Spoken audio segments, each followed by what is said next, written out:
Nice to meet you. My name is Danielle, and I'm Luke's fiance. I see. So you're Danielle? Yes, that's right. We are excited to be getting married soon. So I've heard a lot about you. You come from a single parent family, don't you? And you're an immigrant? Well, yes, I was raised by my father, and I'm very proud of him. Interesting. I'm not sure if I'm pleased to hear that. Calm down, dear. Let's not be so harsh. I'm sorry, is everything okay? We're just a bit concerned. About what? Danielle, my parents just want what's best for us. They have high expectations, that's all. But what seems to be the problem here? No need to get defensive, dear. I'm sorry, I really don't mean to. I'm just not sure what we are talking about. Is it my background that you have a problem with? Please, Danielle, let's take this conversation inside, shall we? Sure. My name is Danielle, and at the age of 31, I met Luke, a charming and vibrant 33-year-old man. Luke and I started dating, and as time went on, our connection deepened. He was different from anyone I had ever met before. He had a warmth and genuineness about him that made me feel safe and loved. I really felt like he would change my life, and I was excited about adding value to his. After a year of being together, Luke surprised me with a heartfelt proposal, and I couldn't help but say yes. We were on the path toward happily ever after, and I was excited. However, in hindsight, I realized that the decision was quite rushed. Of course, I actually had reasons to be so excited about him. This had a lot to do with my upbringing. I had grown up with just my father, a resilient and hard-working man who had single-handedly raised me after my mother's passing. They were both immigrants, and life had been a constant struggle for them. My father had worked tirelessly to provide for our small family, and his dedication had shaped the person I had become. It was this upbringing that made me hesitant to open my heart fully to love. The loss of my mother left a void in my heart, and I was afraid of being hurt. I was afraid of being left behind. But Luke's kindness and care shattered my reservations. He had a way of making me feel safe. He was really good at calming my nerves. We shared dreams, aspirations, and endless laughter. The more time we spent together, the more convinced I became that he was the person I wanted to spend the rest of my life with. And that was why I decided to commit to him even before meeting with his parents in person. The day came when Luke and I traveled to meet his parents for the first time. I had heard stories about their close knit family, and I was both excited and nervous to finally be a part of it. Little did I know that this encounter would shake the foundation of my relationship with Luke. Upon our arrival, we were greeted with a quiet and icy reception. Luke's parents, who I had hoped would welcome me with open arms, displayed an unwelcoming attitude from the very start. Nice to meet you. My name is Danielle, and I'm Luke's fiance. I see. So you're Danielle? Yes, that's right. We are excited to be getting married soon. So I've heard a lot about you. You come from a single parent family, don't you? And you're an immigrant? Well, yes, I was raised by my father, and I'm very proud of him. Interesting. I'm not sure if I'm pleased to hear that. Calm down, dear. Let's not be so harsh. I'm sorry, is everything okay? We're just a bit concerned. About what? Danielle, my parents just want what's best for us. They have high expectations, that's all. But what seems to be the problem here? No need to get defensive, dear. I'm sorry, I really don't mean to. I'm just not sure what we are talking about. Is it my background that you have a problem with? Please, Danielle, let's take this conversation inside, shall we? Sure. Luke's mother, in particular, seemed to have already formed an unfavorable opinion of me. The questions she fired at me felt more like accusations. I was taken aback when she kept bringing up my background of being raised in a single parent immigrant family. She insinuated that I was only marrying Luke for the sake of citizenship, dismissing the genuine love and connection we shared. After some beating around the bush, she finally asked about my intentions straight up. So, Danielle, tell me, what is it that you see in my son? Are you sure you're not just after his citizenship? Excuse me? I mean, you come from a single parent immigrant family and now you want to marry into a well established family like ours? It makes me wonder about your intentions. That's not fair. I genuinely care for him, and he cares for me. We have a real connection. Mom, please, let's not make assumptions about Danielle. Oh, come on, look, you're blinded by love. She's just trying to secure her future. I wouldn't be surprised if she starts asking for money next. That's not true. I never expected any of this. I'm being attacked for things that have nothing to do with who I am. Please, Danielle, don't make this a bigger deal than it is. I won't stand here and be belittled like this. If you can't stand up for me, then maybe we need to reconsider everything. Oh, are you threatening to leave? Go ahead. I'm sure you'll find someone else to latch on to. Danielle, please, let's talk about this. We can work through it. Good riddance. I deserve better than this. Desperate to defend myself, I tried to explain that my love for Luke went far beyond any external factors, but to my dismay, Luke seemed to side with his parents. The support and belief I had always found in him were suddenly absent, leaving me disheartened and adrift. It was a painful blow to witness the person I loved most not standing up for me. Doubts crept into my mind, wondering if I had misjudged the depth of our connection or if the love I had believed in was nothing more than an illusion. As we left his parents' home, a heavy silence surrounded us.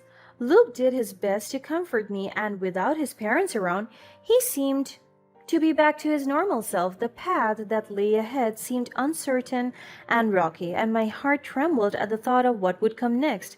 I questioned whether our love was strong enough to overcome the obstacles that now stood in our way. Perhaps with time, understanding and empathy would bridge the gap between our families and heal the wounds. However, that never happened. The day I had been eagerly awaiting finally arrived, the day of our wedding. Surrounded by a sea of smiling faces, our beloved friends, families, and colleagues, Luke and I were ready to commit ourselves to one another. As the music began to play, my heart fluttered with a mix of nerves and joy. Arm in arm with my father, I took each step down the aisle, my eyes locked on Luke, who stood beaming with affection. The world around us faded into the background as our gazes met, and at that moment I was so happy. We began exchanging our vows.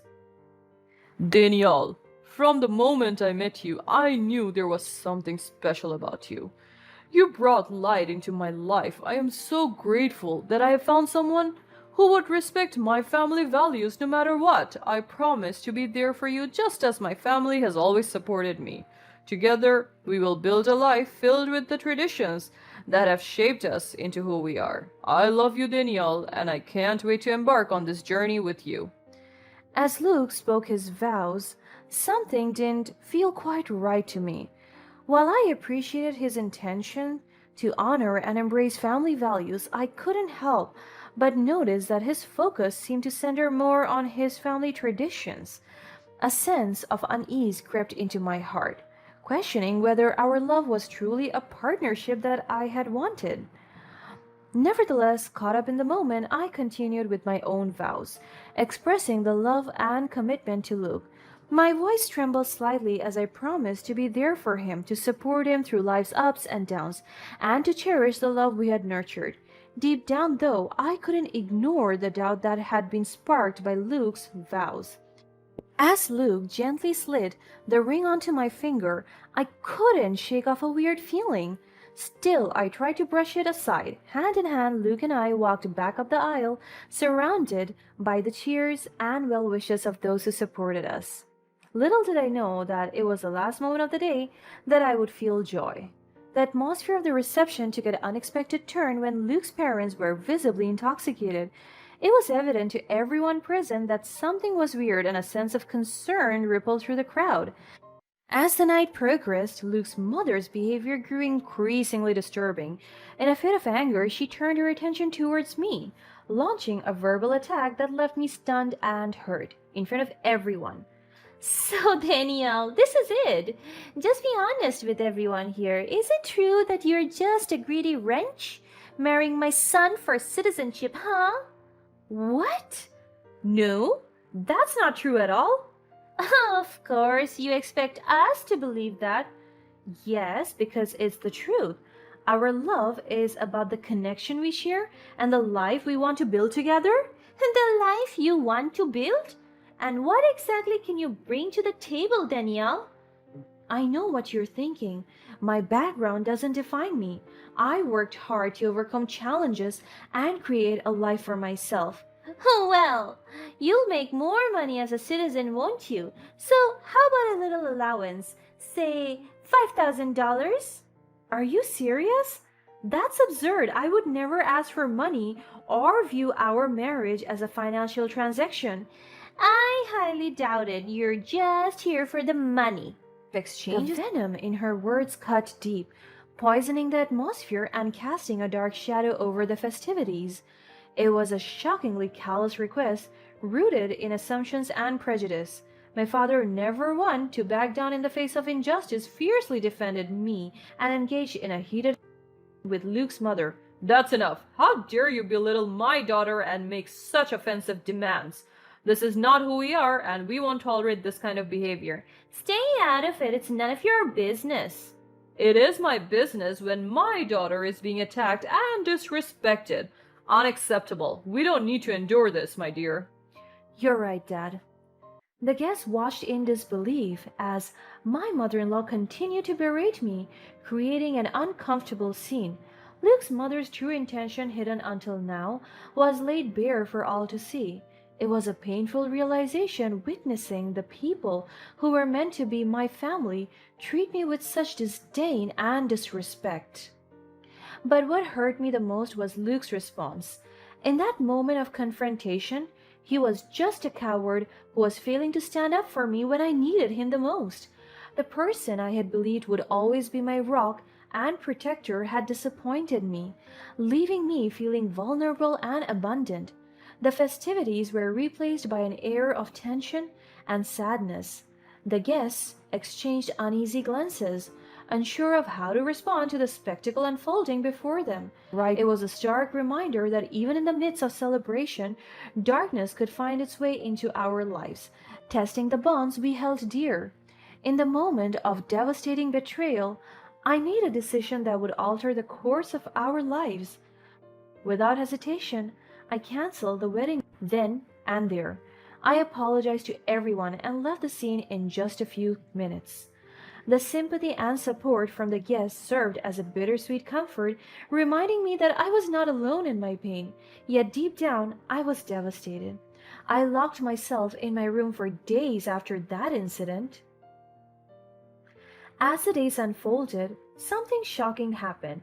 It turned out that one of the guests at the wedding had taped the incident involving Luke's parents and uploaded it online. The video spread like wildfire on the internet. It went viral, leaving an ineligible mark on Luke's life and reputation. Of course, it was showing mostly his mom, but he was heavily criticized for not standing up for me while enabling his mom's insults against immigrants. The company he worked for caught wind of the incident and it became infamous for all the wrong reasons. Luke actually worked in HR, so that was a devastating blow to his career. The scandal tarnished his professional reputation. The trust and respect he had worked hard to build were shattered, leaving him without a job. He pleaded with me to come up with an excuse to shield him from the consequences of his family's actions, but I couldn't bring myself to protect him anymore. After all, he was someone who abandoned me when I needed him the most. My priority had shifted. It was time to focus on healing and moving forward. Though part of me may have felt a pang of guilt witnessing the consequences he faced, I decided not to help him. I had endured enough pain and humiliation, and I knew deep within my soul that I deserved better. Luke's actions had shattered the foundation of our relationship. There was no turning back. As I made the decision to leave him, I was met with a mixture of emotions, but knew deep down that it was an opportunity for me to redefine my own worth. The path ahead was uncertain, but I was determined to embrace it with resilience and courage. As I stepped away from our relationship, I reminded myself of my own worth and strength. I deserved a love that would lift me up, support me unconditionally, and stand by my side through the highs and lows. Fortunately, my father and loved ones were always there for me, supporting me with all their hearts. I'm so much happier now that I have had a better idea of what I want and the love I deserve. What would you have done if you were in my situation? Do you think I have dealt with it in the right way?